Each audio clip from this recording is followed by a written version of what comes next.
একদিন নবী করিম সাল্লাল্লাহু আলাইহি ওয়াসাল্লাম তার পালক মা হালিমাতুস সাদিয়া রাদিয়াল্লাহু তাআলা আনহুয়ের নিকট একটি অভিযোগ করলেন। ইসলামে দুধের সম্পর্কের মাধ্যমেও সেই সম্পর্ক স্থাপিত হয় যা রক্তের মধ্যে হয়। তাই হালিমাতুস সাদিয়া রাদিয়াল্লাহু তাআলা আনহু রাসূল আকরাম সাল্লাল্লাহু আলাইহি ওয়াসাল্লামের পালক মা হিসেবে বিবেচিত হয়ে থাকেন। রাসূল আকরাম সাল্লাল্লাহু আলাইহি ওয়াসাল্লাম অভিযোগ করলেন যে আমি সারাদিন বাড়িতে বসে আরাম করি, কিন্তু আমার ভাইরা সারাদিন রোদের মধ্যে গবাদি পশু চড়াতে যায় এবং সারাটা দিন অক্লান্ত পরিশ্রম করে। আমি তাদেরকে সাহায্য করলে তাদের কষ্ট কিছুটা হলেও কমবে। হালিমাতুস সাদিয়া রাদিয়াল্লাহু তাআলা আনহু তখন রাসূল আকরাম সাল্লাল্লাহু আলাইহি ওয়াসাল্লামকে বললেন, তুমি আমার কলিজার টুকরা, তোমার এবং তাদের মধ্যে পার্থক্য রয়েছে। কিন্তু রাসূল আকরাম সাল্লাল্লাহু আলাইহি ওয়াসাল্লাম হালিমাতুস সাদিয়ার কোনো কথাই মানতে চাইল না। তিনি বললেন, আমি এটা কোনোভাবেই মানতে পারছি না যে একই ঘরে বসবাসকারী ভাইদের মধ্যেও একজন আরামে থাকবে এবং বাকিরা কষ্ট করবে। আমি আমার ভাইদের কষ্ট অল্প কিছুটা হলেও দূর করব। হালিমাতুস সাদিয়া রাদিয়াল্লাহু তাআলা আনহু রাসূল আকরাম সাল্লাল্লাহু আলাইহি ওয়াসাল্লামকে বোঝানোর সর্বোচ্চ চেষ্টা করলেন, কারণ এরা শুধু তাদের পারিবারিক বিষয় ছিল না, বরং সম্পূর্ণ গোত্রের সম্মানের বিষয় ছিল। হালিমাতুস সাদিয়ার সম্পূর্ণ গোত্র রাসূল আকরাম সাল্লাল্লাহু আলাইহি ওয়াসাল্লামকে অত্যন্ত সম্মান করত। হালিমাতুস সাদিয়া চিন্তা করলেন, যদি লোকেরা আমাকে প্রশ্ন করে যে বালক আমাদের গোত্রের জন্য এতটা বরকত নিয়ে এসেছে, তুমি তাকে কেমন করে এই কষ্টকর কাজ করালে, তখন আমি কি উত্তর দিব? তাছাড়া হালিমাতুস সাদিয়া নিজেও নবী করিম সাল্লাল্লাহু আলাইহি ওয়াসাল্লামকে নিজের জীবনের থেকেও বেশি ভালোবাসতেন। তার কলিজার টুকরা মুহাম্মদকে দিয়ে তিনি কিভাবে এই কষ্টকর কাজ করাবেন, তিনি এরা কোনোভাবেই মানতে পারছিল না। কিন্তু রাসূল আকরাম সাল্লাল্লাহু আলাইহি ওয়াসাল্লাম এতটাই জোর করলেন যে হালিমাতুস সাদিয়া নিতান্তই বাধ্য হন রাজি হতে। রাসূল আকরাম সাল্লাল্লাহু আলাইহি ওয়াসাল্লামের ভাইরাও রাসূল আকরাম সাল্লাল্লাহু আলাইহি ওয়াসাল্লামকে সঙ্গে নিতে রাজি হচ্ছিল না, কারণ তারাও নবী করিম সাল্লাল্লাহু আলাইহি ওয়াসাল্লামকে অসম্ভব ভালোবাসতেন। তারা রাসূল আকরাম সাল্লাল্লাহু আলাইহি ওয়াসাল্লামকে বললেন, আমাদের কষ্ট হলেও আমরা সহ্য করতে পারবো, কিন্তু তোমার কষ্ট আমরা সহ্য করতে পারবো না। কিন্তু আমাদের প্রিয় নবী সাল্লাল্লাহু আলাইহি ওয়াসাল্লাম কারো কোনো কথাই শুনল না। পরের দিন থেকে রাসূল আকরাম সাল্লাল্লাহু আলাইহি ওয়াসাল্লাম একজন নেতার মতো নয়, বরং একজন সঙ্গীর মতো তার ভাইদের সঙ্গে যাওয়া শুরু করলেন। অন্য আরেক দিনের ঘটনা, তিনি তার ভাইদের সঙ্গে ছাগল চড়াতে গিয়েছিলেন। তখন এমন একটি ঘটনা ঘটল যা দেখে সবাই আতঙ্কিত হয়ে পড়েছিল। তারা ছাগল নিয়ে যেখানে অবস্থান করছিলেন সেখানে খুব কম নিকটেই একটি পাহাড় ছিল। হঠাৎ করে সেই পাহাড় থেকে দুজন যুবক এসে উপস্থিত হলেন এবং রাসূল আকরাম সাল্লাল্লাহু আলাইহি ওয়াসাল্লামের নিকট এসে তার বাহু ধরে পাহাড়ের দিকে নিয়ে যেতে শুরু করল এবং পাহাড়ের উপরে গিয়ে রাসূল আকরাম সাল্লাল্লাহু আলাইহি ওয়াসাল্লাম সহ অদৃশ্য হয়ে গেলেন। নবী করিম সাল্লাল্লাহু আলাইহি ওয়াসাল্লামের ভাইরা তখন সাহায্যের জন্য চিৎকার করতে করতে তাদের গোত্রের কাছে এলো। তারা কাঁদতে কাঁদতে হালিমাতুস সাদিয়াকে বললেন, অবিশ্বাস্য একটা ঘটনা ঘটে গেছে। আমাদের সেই ভাই যাকে আপনি মক্কা থেকে নিয়ে এসেছেন, দুইজন অচেনা লোক তাকে নিয়ে পালিয়ে গেছে। অপ্রত্যাশিত এই খারাপ খবরে হালিমাতুস সাদিয়ার পায়ের নিচ থেকে মাটি সরে গেল। তার মাথায় যেন আসমান ভেঙে পড়ল। তিনি থরথর করে কেঁপে উঠলেন। হালিমাতুস সাদিয়া তখন আব্দুল মুত্তালিবের সেই কথা স্মরণ করতে লাগলেন। আব্দুল মুত্তালিব বলেছিলেন, এই শিশুর সুরক্ষার প্রতি কড়া নজর রাখবে, কারণ শত্রুরা তার পেছনে লেগেই থাকবে। এই ঘটনা স্মরণ করে তিনি আরও আতঙ্কিত হয়ে পড়লেন এবং গোটা গোত্রের সাহায্যের আবেদন করলেন। গোত্রের সমস্ত পুরুষেরা খুব দ্রুত সেই পাহাড়ের দিকে ছুটে গেল। যখন তারা পাহাড়ে পৌঁছালেন তখন তারা আরও অবাক হয়ে দেখতে পেলেন রাসূল আকরাম সাল্লাল্লাহু আলাইহি ওয়াসাল্লাম নিরাপদই রয়েছেন এবং তিনি সেখানে বসে বিশ্রাম করছেন। তার মাথায় মুকুট, গায়ে রাজকীয় পোশাক। দুইজন যুবক তার ডান এবং বাম পাশে বসে তার দেহ মোবারক মালিশ করছেন, ঠিক যেন একজন দাস তাদের মালিকের সেবায় নিয়োজিত। যখন সেই দুই যুবক সামনে আসা মানুষদেরকে দেখতে পেল, ঠিক তখনই তারা এক মুহূর্তের মধ্যেই অদৃশ্য হয়ে গেল। মুচকি হেসে রাসূল আকরাম সাল্লাল্লাহু আলাইহি ওয়াসাল্লাম হালিমাতুস সাদিয়াকে উদ্দেশ্য করে বললেন, আপনার দুশ্চিন্তা করার কোনো প্রয়োজন নেই। আপনি যাদেরকে দেখতে পেয়েছেন তারা আমার রক্ষক, যারা সবসময় আমার সঙ্গেই থাকে। এদের উপস্থিতিতে কেউ আমার কোনো ক্ষতি করতে পারবে না। এই কথা শুনে হালিমাতুস সাদিয়া কিছুটা স্বস্তি পেলেন। তবে এই ঘটনার পরেও তিনবার রাসূল আকরাম সাল্লাল্লাহু আলাইহি ওয়াসাল্লাম এইভাবে অদৃশ্য হয়ে গিয়েছিলেন, কিন্তু হালিমাতুস সাদিয়া তখন নিশ্চিন্ত থাকতেন। এই ঘটনার কিছুদিন পরে হালিমাতুস সাদিয়া রাদিয়াল্লাহু তাআলা আনহু রাসূল আকরাম সাল্লাল্লাহু আলাইহি ওয়াসাল্লামকে নিয়ে তার দাদা আব্দুল মুত্তালিবের সঙ্গে দেখা করার উদ্দেশ্যে রওনা হলেন। মক্কার খুব নিকটে পৌঁছানোর পরে হালিমাতুস সাদিয়া প্রাকৃতিক প্রয়োজনের কারণে নবী করিম সাল্লাল্লাহু আলাইহি ওয়াসাল্লামকে বাবুতে রেখে তাঁবুর বাইরে গেলেন। বাইরে আসার পরেই হঠাৎ করেই চারদিক অন্ধকারে ছেয়ে গেল। যখন হালিমাতুস সাদিয়া তাঁবুতে ফিরে আসলেন তখন তিনি আতঙ্কিত হয়ে দেখতে পেলেন শিশু মুহাম্মদ সাল্লাল্লাহু আলাইহি ওয়াসাল্লাম তাঁবুতে নেই। আশেপাশে তিনি খোঁজ খবর করে দেখলেন আশেপাশের কোথাও নেই। তখন হালিমাতুস সাদিয়া রাদিয়াল্লাহু তাআলা আনহু খুবই উদ্বিগ্ন হয়ে পড়লেন। তিনি পাগলের মতো মুহাম্মদ সাল্লাল্লাহু আলাইহি ওয়াসাল্লামকে খুঁজতে শুরু করলেন। খুঁজতে খুঁজতে তিনি মক্কা পর্যন্ত চলে গেলেন, কিন্তু রাসূল আকরাম সাল্লাল্লাহু আলাইহি ওয়াসাল্লামকে তখন কোথাও খুঁজে পেল না। অন্যদিকে আব্দুল মুত্তালিব খানায়ে কাবার নিকটেই বসেছিলেন। এমন সময় মক্কার একজন ব্যক্তি এসে আব্দুল মুত্তালিবকে বললেন, হালিমাতুস সাদিয়া আপনার নাতি মোহাম্মদকে নিয়ে মক্কায় এসেছেন আপনার সঙ্গে সাক্ষাৎ করার উদ্দেশ্যে, কিন্তু এখন হালিমাতুস সাদিয়া মোহাম্মদকে খুঁজে পাচ্ছেন না। তিনি মক্কার অলিতে গলিতে মোহাম্মদকে পাগলের মতো খোঁজ খবর করছেন। এই কথা শোনা মাত্রই আব্দুল মুত্তালিব অস্থির হয়ে পড়লেন। আব্দুল মুত্তালিব তৎক্ষণাৎ দাঁড়িয়ে গেলেন এবং খাপ থেকে তলোয়ার বের করলেন এবং তারপরে কাবার গিলাফ ধরে ঘোষণা করলেন, যদি আমি আমার নাতিকে খুঁজে না পাই তবে আমি 1000 জন আরব এবং 100 কুরাইশকে হত্যা করব। এরপর তিনি কাবার গিলাফ ধরে বললেন, হে বিশ্বজাহানের প্রভু, আপনি আমার নাতি মোহাম্মদকে রক্ষা করুন। আর তখনই আব্দুল মুত্তালিব একটি গায়েব আওয়াজ শুনতে পান। তাকে বলা হলো, হে আব্দুল মুত্তালিব, আপনি চিন্তা করবেন না, আপনার নাতিকে মহান আল্লাহ তাআলা সুরক্ষিত অবস্থায় রেখেছেন। মক্কার খুব নিকটে মরুভূমির অমুক স্থানে চলে যান, আপনার কলিজার টুকরা মুহাম্মদ সাল্লাল্লাহু আলাইহি ওয়াসাল্লামকে খুঁজে পাবেন। আব্দুল মুত্তালিব তৎক্ষণাৎ সাওয়ারিকে পশু আনার হুকুম দিলেন এবং সেটাই সাওয়ার হয়ে নির্ধারিত স্থানে পৌঁছে গেলেন। সেখানে গিয়ে তিনি যা দেখতে পেলেন তাতে বিস্ময়ে হতবাক হয়ে গেলেন। তিনি দেখতে পেলেন মরুভূমির একটি স্থানে একটি খেজুর গাছ রয়েছে এবং সেই খেজুর গাছে প্রচুর পরিমাণে তাজা খেজুর রয়েছে। রাসূল আকরাম সাল্লাল্লাহু আলাইহি ওয়াসাল্লাম সেই খেজুরের বৃক্ষ থেকে খেজুর খাচ্ছিলেন এবং তার ডান এবং বাম পাশে দুইজন অত্যন্ত সুদর্শন যুবক দাঁড়িয়েছিলেন। আর তখনই আব্দুল মুত্তালিব আন্দাজ করে বুঝে নিলেন এই বালকই তার নাতি, কারণ জন্মের পর থেকে নবী করিম সাল্লাল্লাহু আলাইহি ওয়াসাল্লাম হালিমাতুস সাদিয়ার নিকটে ছিলেন। তারপর থেকে তিনি মুহাম্মদ সাল্লাল্লাহু আলাইহি ওয়াসাল্লামকে আর দেখেননি। তবু আব্দুল মুত্তালিব কাছে গিয়ে রাসূল আকরাম সাল্লাল্লাহু আলাইহি ওয়াসাল্লামকে জিজ্ঞেস করলেন, তুমি কে? রাসূল আকরাম সাল্লাল্লাহু আলাইহি ওয়াসাল্লাম নিজের বংশের পরিচয় তুলে ধরলেন। তিনি বললেন, আমি মুহাম্মদ ইবনে আব্দুল্লাহ ইবনে আব্দুল মুত্তালিব, এবং বংশের ধারাবাহিকতা বর্ণনা করতে করতে তিনি হযরত আদম আলাইহিস সালাম পর্যন্ত বর্ণনা করলেন। তখন আব্দুল মুত্তালিব প্রশ্ন করলেন, তোমার সঙ্গে এই যুবকেরা কারা? রাসূল আকরাম সাল্লাল্লাহু আলাইহি ওয়াসাল্লাম উত্তর দিলেন, এই দুইজন হচ্ছেন হযরত জিবরাইল আলাইহিস সালাম এবং হযরত মিকাইল আলাইহিস সালাম, এবং তারা সবসময় আমাকে সুরক্ষা প্রদান করেন। আব্দুল মুত্তালিব বললেন, আমি তোমাকে নিতে এসেছি। নবী করিম সাল্লাল্লাহু আলাইহি ওয়াসাল্লাম বললেন, আমি তো আপনার জন্যই অপেক্ষা করছিলাম। এইদিকে নবী করিম সাল্লাল্লাহু আলাইহি ওয়াসাল্লামের মাতা আমিনার কানেও এই খবর পৌঁছে গেল, তার কলিজার টুকরা মুহাম্মদ মরুভূমিতে হারিয়ে গেছে। এই খবরে তিনিও অস্থির হয়ে ঘর থেকে বাইরে চলে আসলেন। অন্যদিকে আব্দুল মুত্তালিব নবী করিম সাল্লাল্লাহু আলাইহি ওয়াসাল্লামকে নিয়ে মক্কায় প্রবেশ করলেন। কিছুক্ষণ পরে নবী করিম সাল্লাল্লাহু আলাইহি ওয়াসাল্লাম তার মা আমিনাকে দেখতে পেলেন এবং তিনি সরাসরি তার মায়ের নিকটে চলে গেলেন এবং তারপরে তার মায়ের কোলে উঠে পড়লেন। নবী করিম সাল্লাল্লাহু আলাইহি ওয়াসাল্লামের মা আমিনার সঙ্গে যে সমস্ত মহিলারা ছিলেন তারা এই ব্যাপারটা দেখে বিস্মিত এবং অভিভূত হয়ে পড়লেন।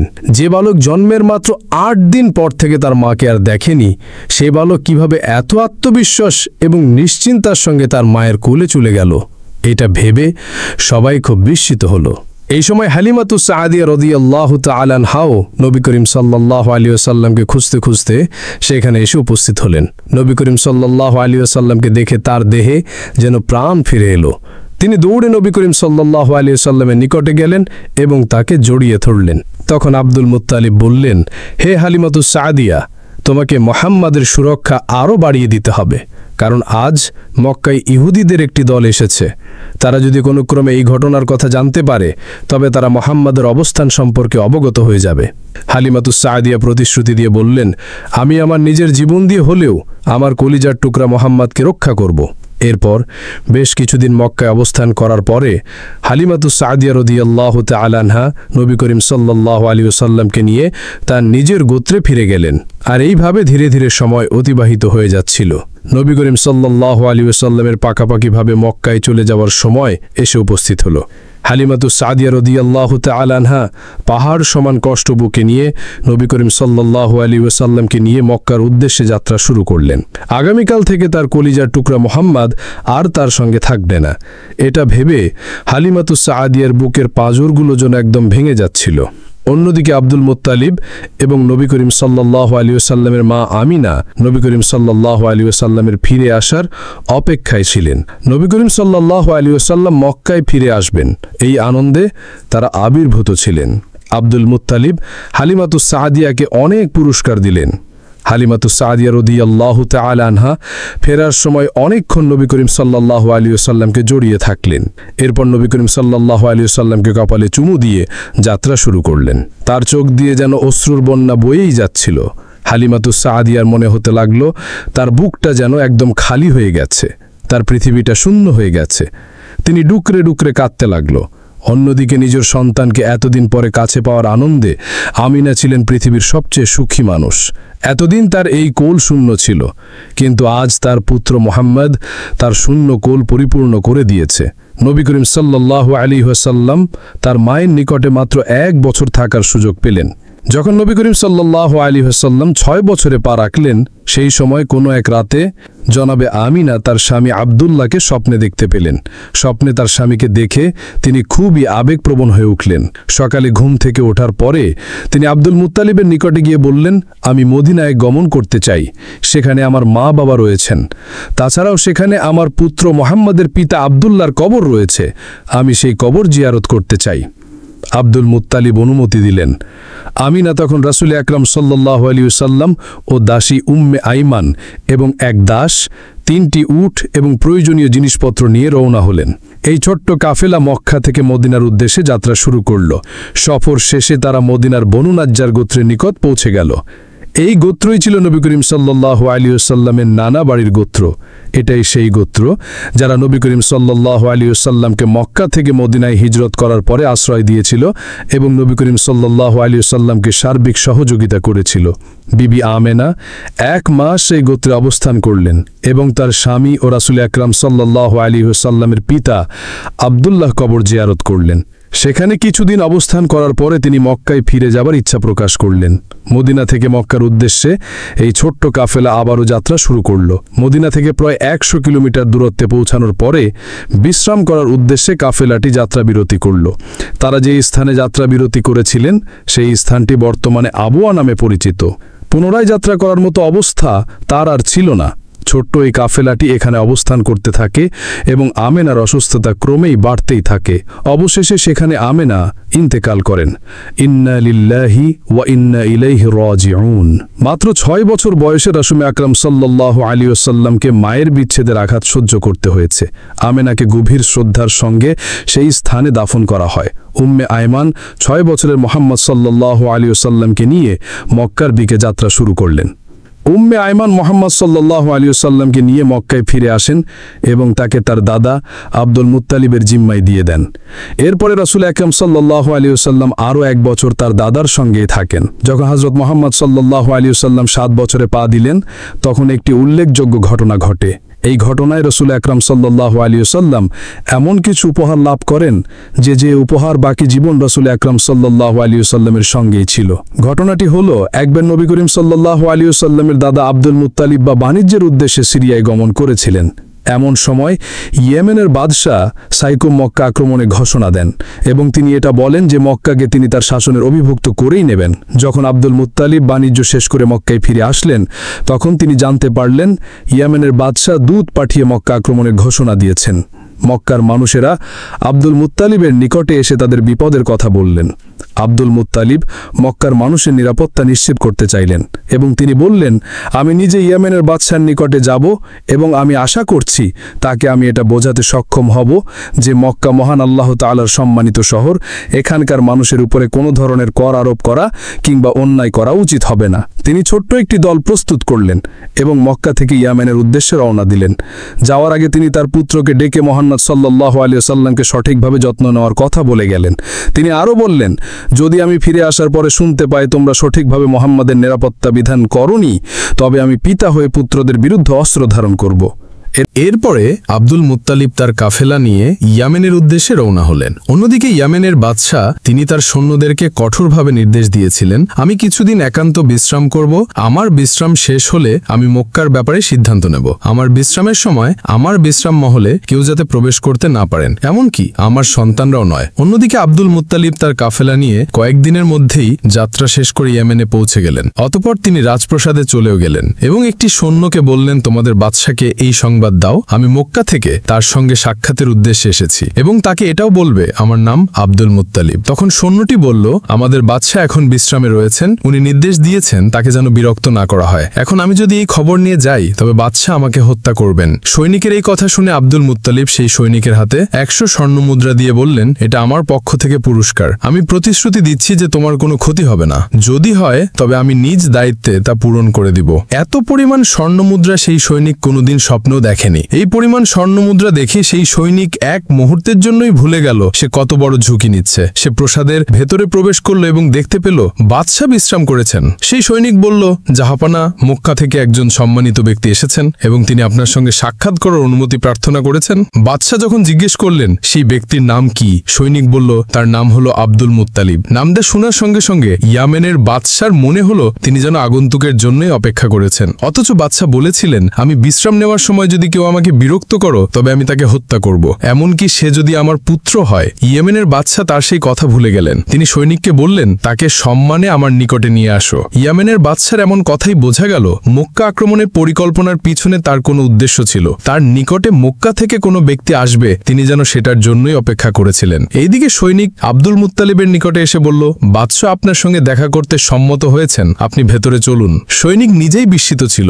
সে মনে মনে ভাবছিল বাদশাহ তাকে সম্মান দিতে বলেছেন, তিনি মক্কায় এমন কে? যাই হোক, আব্দুল মুত্তালিবকে অত্যন্ত সম্মানের সঙ্গে বাদশার দরবারে নিয়ে যাওয়া হলো। ইয়েমেনের বাদশাহ আব্দুল মুত্তালিবকে অভ্যর্থনা জানালেন এবং আব্দুল মুত্তালিবকে আসন গ্রহণ করতে বললেন। বাদশার আসনের এক পাশে খোলা তলোয়ার এবং অন্য পাশে মদের পাত্র ছিল। ইয়েমেনের বাদশাহ আব্দুল মুত্তালিবকে উদ্দেশ্য করে বললেন, মক্কায় এমন একটি শিশুর জন্ম হবে যে শিশুর জন্মের আগেই তার পিতা ইন্তেকাল করবেন। যখন সেই শিশু 6 বছরের বালক হবে তখন তার মা ইন্তেকাল করবেন। এরপরে সেই বালককে তার দাদা লালন পালন করবেন। যখন তার দাদা তাকে লালন পালন করবেন তখন সেই ব্যক্তি আমার নিকটে আসবে। তিনি আরো বলেন, আমার কাছে নবীদের পক্ষ থেকে 3টি আমানত গচ্ছিত রয়েছে। সেই রাসূলের জন্য আমি অপেক্ষা করছিলাম যে মক্কা থেকে সেই বালকের দাদা আসবে এবং আমার কাছ থেকে সেই আমানত নিয়ে যাবে। বাদশাহ আরো বলেন, সেই বালকের একটি চিহ্ন রয়েছে যা তার পরিচয় বহন করে। তার 2 কাঁধের মাঝে নবুয়তের সিল মোহর থাকবে। সেই বালককে যদি আপনি মক্কায় দেখতে পান তবে আমাকে সঙ্গে সঙ্গে জানাবেন, আমি তার জন্যই অপেক্ষা করছি। আব্দুল মুত্তালিব নিশ্চিতভাবে বুঝতে পারলেন যে বাদশাহ রাসূল আকরাম সাল্লাল্লাহু আলাইহি ওয়াসাল্লামের কথাই বলেছেন, কিন্তু তিনি ভাবছিলেন কিভাবে এই ব্যাপারটা ব্যাখ্যা করবেন। আব্দুল মুত্তালিব এটা সরাসরি বলতে পারল না যে আপনার বর্ণিত সেই বালক আমার নাতি, কারণ বাদশাহ যদি মনে করে আমানতের কথা শুনে তিনি নিজেই এই দাবি করেছেন তাহলে ভুল বোঝাবুঝির সৃষ্টি হতে পারে। আবার তিনি এটাও বলতে পারছেন না যে যখন শিশু আসবে তখন তিনি তা জানাবেন, কারণ তাহলে এটা ভুল প্রতিশ্রুতি হবে। এবার বাদশাহ মুচকি হাসলেন এবং বললেন, এটা শুধু আমার অনুমান নয়, এটা আমার বিশ্বাস। সেই বালকের দাদা আপনি নিজে এবং সেই বালক ইতিমধ্যেই আপনার বাড়িতে জন্ম নিয়েছে। আব্দুল মুত্তালিব উত্তর দিলেন, আপনি যে চিহ্নের কথা বলেছেন সেটার ভিত্তিতে সেই বালক আমার নাতি। ইয়ামেনের শাসক বললেন, আজ আপনি বিশ্রাম করুন, আগামীকাল আপনার সঙ্গে বাটি কথা হবে। ইয়ামেনের বাদশাহ আব্দুল মুত্তালিবকে রাজকীয় মেহমানখানায় পাঠিয়ে দিলেন এবং তিনি তার কর্মচারীদেরকে হুকুম দিলেন, আব্দুল মুত্তালিবকে রাজকীয় সম্মানে মেহমানখানায় নিয়ে যাও এবং তার সেবা যত্নের যেন কোনো কমতি না হয়। ইয়ামেনের লোকেরা যখন শুনল আব্দুল মুত্তালিবকে রাজকীয় সম্মানে মেহমানখানায় পাঠানো হয়েছে তখন তারা খুব অবাক হয়ে গেল, কারণ ইয়ামেনের বাদশাহ এতটা সহজে কাউকে সম্মান করে না। পরের দিন আবারও এক বিস্ময়কর ঘটনা ঘটল। ইয়ামেনের বাদশাহ তিনি নিজেই রাজপ্রাসাদ থেকে বেরিয়ে এলেন এবং আব্দুল মুত্তালিবের সামনে আনুষ্ঠানিকভাবে একটি সভার আয়োজন করলেন। ইয়ামেনের শাসক হযরত আব্দুল মুত্তালিবকে এক রাজকীয় মেহমানের মর্যাদায় দরবারে আমন্ত্রণ করলেন। তিনি বললেন, যা আমি এই দরবারে সভার সামনে বলতে পারছি না তা আমি রাতের বেলায় আপনার সঙ্গে একান্তে বলবো। যখন আপনাকে বিদায় নেওয়া হবে তখনই আমানত আপনার হাতে তুলে দেয়া হবে। আব্দুল মুত্তালিব সন্ধ্যার অপেক্ষা করছিলেন। সন্ধ্যার পরে বাদশাহ আব্দুল মুত্তালিবকে অন্দর মহলে ডেকে পাঠালেন। ইয়ামেনের বাদশাহ আব্দুল মুত্তালিবকে 3টি প্রাণী উপহার হিসেবে দিলেন এবং বললেন, এই 3টি প্রাণী আমার পক্ষ থেকে আপনার সেই নাতির জন্য যিনি মহান আল্লাহ পাক রব্বুল আলামিনের শেষ রাসূল হবেন। সে নবুয়ত পাওয়া পর্যন্ত যদি আমি বেঁচে থাকি তবে আমি আমার জীবন দিয়ে হলেও তাকে সাহায্য করব। ইয়ামেনের বাদশাহ আব্দুল মুত্তালিবকে একটি উটনি, একটি খসর এবং একটি ঘোড়া উপহার দিলেন। এই উটনি ইসলামের ইতিহাসে বিশেষভাবে গুরুত্বপূর্ণ, কারণ রাসূল আকরাম সাল্লাল্লাহু আলাইহি ওয়াসাল্লাম তার বিজয় হজের সময় এই উটনির উপরে সাওয়ার হয়ে তার শেষ খুতবা প্রদান করেছিলেন। এই উটনি ইয়ামেনের বাদশার পক্ষ থেকে রাসূল আকরাম সাল্লাল্লাহু আলাইহি ওয়াসাল্লামের জন্য উপহার দেওয়া হয়েছিল। এই 3টি প্রাণী রাসূল আকরাম সাল্লাল্লাহু আলাইহি ওয়াসাল্লামের সঙ্গে মাদিনাতেও ছিল। ইয়ামেনের শাসকের দেওয়া এই উপহারগুলো নবী করিম সাল্লাল্লাহু আলাইহি ওয়াসাল্লামের নিকটে পৌঁছে দেওয়া হয়েছিল এবং তার জীবনের শেষ মুহূর্ত পর্যন্ত এই পশুগুলো তার সঙ্গেই ছিল। ইয়ামেনের বাদশা ওই 3টি প্রাণী সম্পর্কে বলেছিলেন, এই উট উটনীতে টানা 6 মাস ভ্রমণ করলেও এটা ক্লান্ত হয় না এবং এর সাওয়ারকে কোনোভাবেই বিরক্ত করে না। এই ঘোড়াটি এমন যা অতুলনীয় গতিসম্পন্ন এবং অস্বাভাবিক শক্তিশালী। এই খচ্চর এমন যে এর উপরে মানুষ ভ্রমণ করলে মানুষ বিশ্রামের আনন্দ উপভোগ করতে পারে। তিনি আরো বলেন, এই 3টি উপহার বিশেষভাবে আপনাদের জন্য, এবার এগুলো সঙ্গে নিয়ে যান। আগামী বছর যখন আপনি আসবেন তখন আমি আপনাকে একটি গুরুত্বপূর্ণ গোপন তথ্য জানাবো, আর এটা হলো নবীদের সত্য ঘটনার মধ্যে একটি, এবং এই তথ্য আমার বুকে খুবই সুরক্ষিত অবস্থায় রয়েছে। আমি তা আপনাকে জানাবই যাতে আপনি আপনার পরিবারের মানুষদেরকে এই গোপন তথ্য জানাতে পারেন। তিনি হযরত আব্দুল মুত্তালিবকে বললেন, আপনি আপনার নাতিকে খুবই সাবধানে রাখবেন, তার সুরক্ষার ব্যাপারে সর্বোচ্চ গুরুত্ব দিবেন এবং আগামী বছর অবশ্যই আমার সঙ্গে সাক্ষাৎ করবেন। মনে রাখবেন, আমি ইতিমধ্যেই সেই বালকের নবুয়তের প্রতি বিশ্বাস স্থাপন করেছি। যদি আমি জীবিত থাকি তবে আমি তার জন্য তলোয়ার হাতে তুলে নিব এবং তাকে সাহায্য করব। রাজপ্রাসাদ থেকে বিদায় নিয়ে আব্দুল মুত্তালিব মক্কার উদ্দেশ্যে রওনা দিলেন এবং দীর্ঘ পথ অতিক্রম করে মক্কায় পৌঁছালেন। মক্কায় পৌঁছেই তিনি সবার প্রথমে নবী করিম সাল্লাল্লাহু আলাইহি ওয়াসাল্লামকে বুকে জড়িয়ে ধরলেন এবং তিনি নবী করিম সাল্লাল্লাহু আলাইহি ওয়াসাল্লামকে বললেন, তোমার জন্য এই 3টি উপহার নিয়ে এসেছি। রাসূল আকরাম সাল্লাল্লাহু আলাইহি ওয়াসাল্লাম অত্যন্ত আনন্দের সঙ্গে সেই উপহারগুলো গ্রহণ করলেন এবং এই উপহারগুলো নবী করিম সাল্লাল্লাহু আলাইহি ওয়াসাল্লামের বাকি জীবন তার সঙ্গেই থেকে যায়।